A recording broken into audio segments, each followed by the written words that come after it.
Assalamualaikum warahmatullahi wabarakatuh. Perkenalkan, saya Angga Dwi Prasetyo. Saya dosen yang akan mengampu mata kuliah Geografi Kependudukan untuk 1 semester ke depan. Untuk pertemuan kedua ini, kita akan membahas tentang konsep dasar dan ruang lingkup geografi penduduk. Sebelumnya saya mengingatkan kepada kalian untuk selalu menjaga kesehatan dan taat prokes. Walaupun PPKM kita sudah turun ke level 3, namun tetap kemungkinan itu ada. Jadi tetap jaga diri masing-masing dan keluarga. Oke, untuk pertemuan kedua ini kita akan membahas tentang pengertian geografi penduduk, lalu perbedaan geografi penduduk dan demografi, lalu ruang lingkup dari geografi penduduk itu sendiri, dan hal-hal yang mempengaruhi geografi penduduk. Yang pertama adalah pengertian geografi penduduk menurut para ahli. Di sini saya mencantumkan 6 para ahli di bidangnya masing-masing, tentunya di bidang geografi penduduk. Yang pertama adalah Nursid Suryaatmaja yang menyebutkan bahwa cabang geografi manusia yang objek studinya adalah aspek spasial dari penduduk. Yang kedua adalah dari Oxford Dictionary of Human Geography yang menyebutkan bahwa geografi penduduk adalah ilmu yang berfokus pada karakteristik dari pendistribusian suatu populasi yang dapat mengubah dari konteks spasial. Lalu, hal ini dapat dipengaruhi oleh beberapa faktor seperti di mana populasi itu ditemukan dan seberapa besar komposisi dari populasi itu, dan juga regulasi dari populasi yang dilakukan oleh proses demografi dari kelahiran, kematian, dan juga migrasi. Lalu ada Glenn Petriwarta menyebutkan bahwa geografi penduduk adalah ilmu geografi yang berupaya menghubungkan fisikal geografi dengan kultural geografi. Yang keempat adalah dari John E. Clare yang menyebutkan bahwa geografi penduduk adalah ilmu geografi yang menjelaskan persebaran spasial dari distribusi, komposisi, migrasi, dan pertumbuhan penduduk. Lalu yang kelima ada Wilbur. Dia menyebutkan bahwa geografi penduduk adalah konfigurasi spasial dari angka dan beberapa atribut lainnya. Analisis mengenai areal differences dalam populasi serta termasuk ke dalamnya geografi study of areas. Dan yang keenam adalah dari B.G. Garnier yang menyebutkan bahwa geografi penduduk adalah suatu ilmu yang mencoba untuk menerangkan fakta-fakta kependudukan dalam konteks lingkungan alam. Lingkupnya adalah kondisi saat itu, sebab fenomena, serta akibat yang mungkin ditimbulkan. Nah, dari beberapa pendapat para ahli tersebut dapat kita simpulkan bahwa geografi penduduk adalah ilmu yang mempelajari manusia sebagai fenomena, jadi manusia sebagai fokusnya. Selain itu juga mempelajari manusia sebagai variabel yang berdiri bersama dan saling berinteraksi dengan sekitarnya. Jadi geografi penduduk juga mencoba menjelaskan persebaran dan fenomena-fenomena kependudukan secara spasial. Jadi spasial ini adalah ruang atau tempat.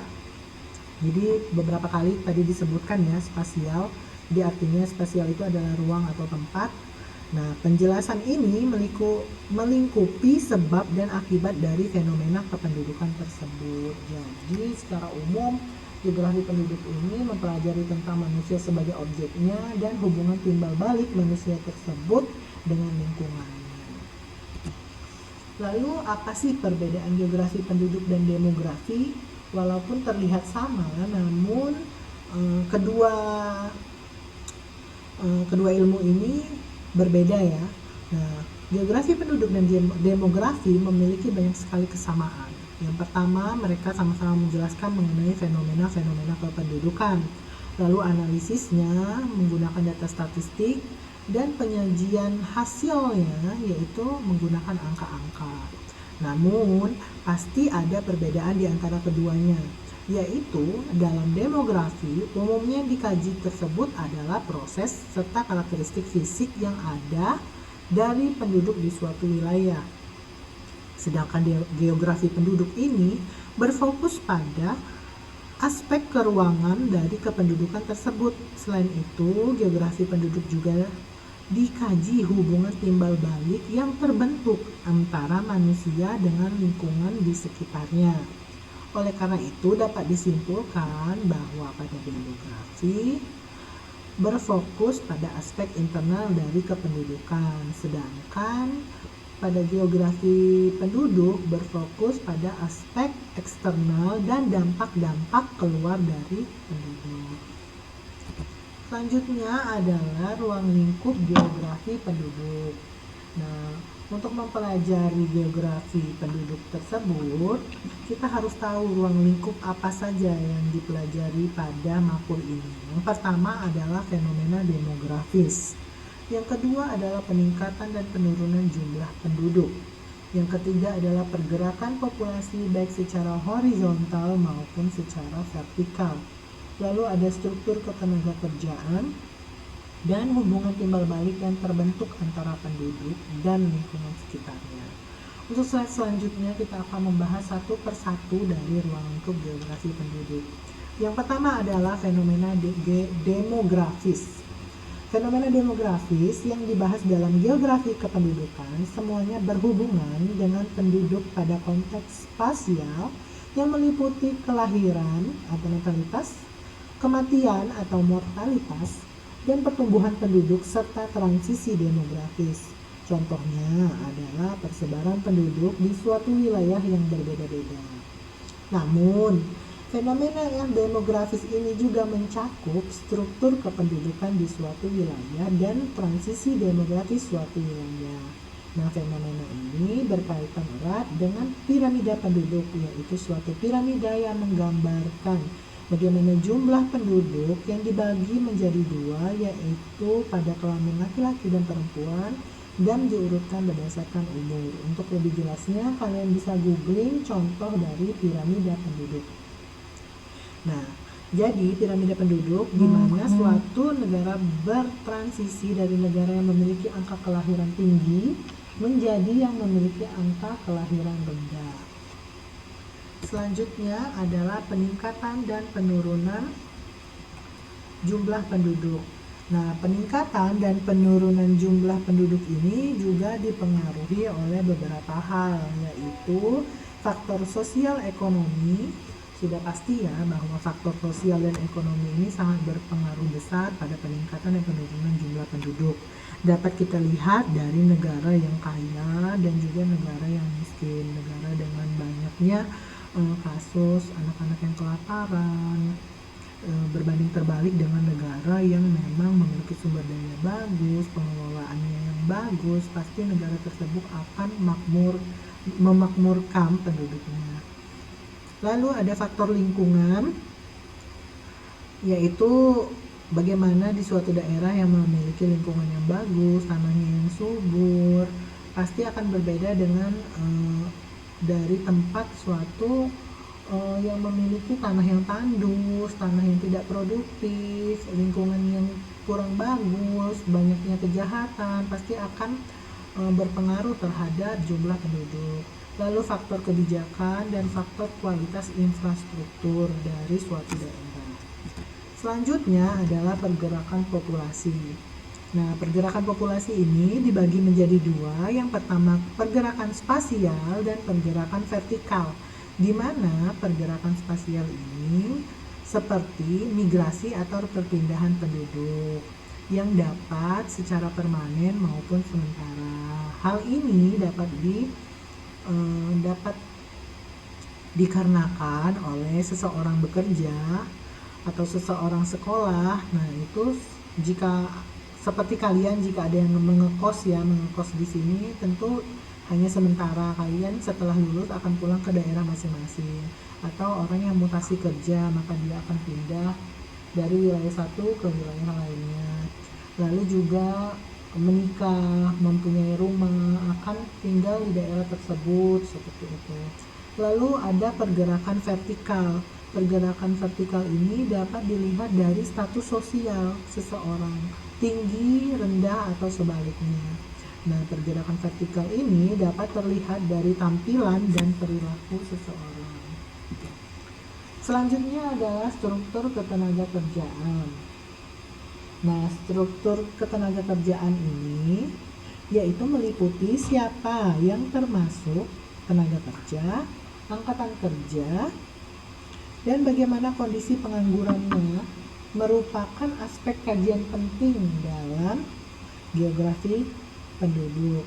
Tentu hal ini sangat berpengaruh besar terhadap pertumbuhan ekonomi di suatu wilayah.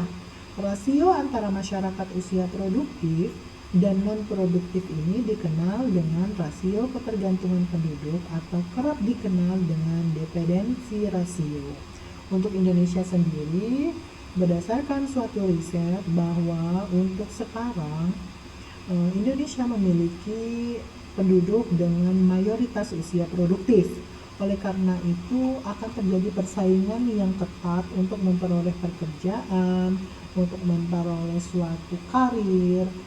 Oleh karena itu kalian harus bisa kreatif, inovatif, dan juga memiliki kompetensi yang bagus agar dapat bersaing di dunia kerja setelah lulus kuliah ini ya. Selanjutnya adalah hubungan antara manusia dan lingkungan sekitarnya. Nah, ini juga terbagi menjadi dua, yaitu jika manusia yang mempengaruhi alam atau jika alam yang mempengaruhi manusia. Contoh manusia yang mempengaruhi alam yaitu ketika ada manusia yang membangun irigasi dan bendungan agar dapat bercocok tanam di suatu wilayah yang relatif tandus. Artinya manusia memodifikasi alam dari yang tadinya tidak subur, tidak bisa ditanami, lalu manusia berkreasi dengan membuat irigasi, membuat bendungan yang akan menampung air sehingga tanah tersebut bisa menjadi subur dan produktif untuk ditanami. Nah, lalu bagaimana jika alam yang mempengaruhi manusia? Nah, contohnya adalah manusia akan membuat pusat-pusat penduduk dan kota yang dibangun di dekat dengan sumber daya. Jadi jika ada alam yang memiliki sumber daya tidak terbarukan seperti batu bara, minyak bumi, emas, maka manusia itu sendiri yang akan mencari, manusia yang akan mendekat, bukan manusia yang akan merubah alam, tapi alamlah yang mempengaruhi manusia untuk tinggal di sana. Itu adalah contoh dari alam yang mempengaruhi manusia.